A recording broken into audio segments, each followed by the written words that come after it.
să înceteze această umilire la adresa domnului Călin Georgescu. Umilindu-l pe Călin Georgescu, ne umiliți pe noi, cei care l-au votat. Nu vă mai permit acest lucru. Noi suntem Georgescu! Noi suntem Georgescu! Noi suntem Georgescu! Noi suntem Georgescu! Noi suntem Georgescu!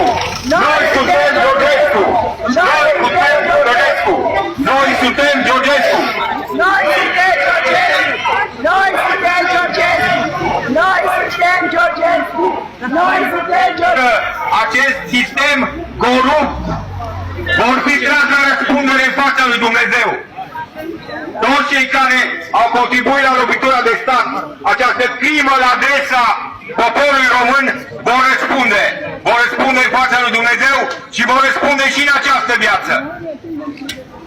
Libertate! Libertate! Libertate! Libertate! Libertate! Libertate!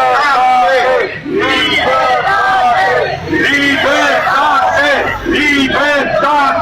Libertate!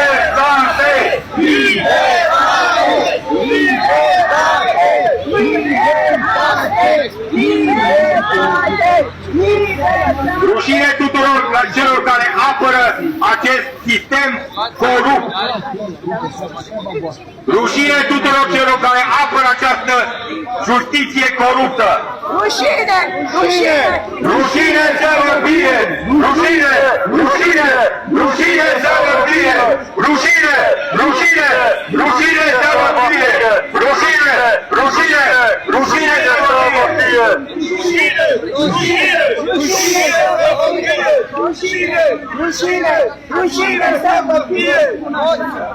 Trădătorii care se află în momentul de față și sunt numiți la conducerea României pentru că nu sunt aleși. România a ajuns să fie o colonie, un stat ocupat militar. Și cei care apără acest sistem corupt vor răspunde în fața lui Dumnezeu.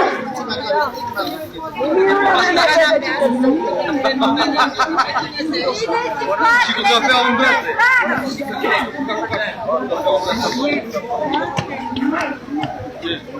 Ați mutat aici la Buhtea, dar oamenii toți sunt alături de domnul Călin Georgescu.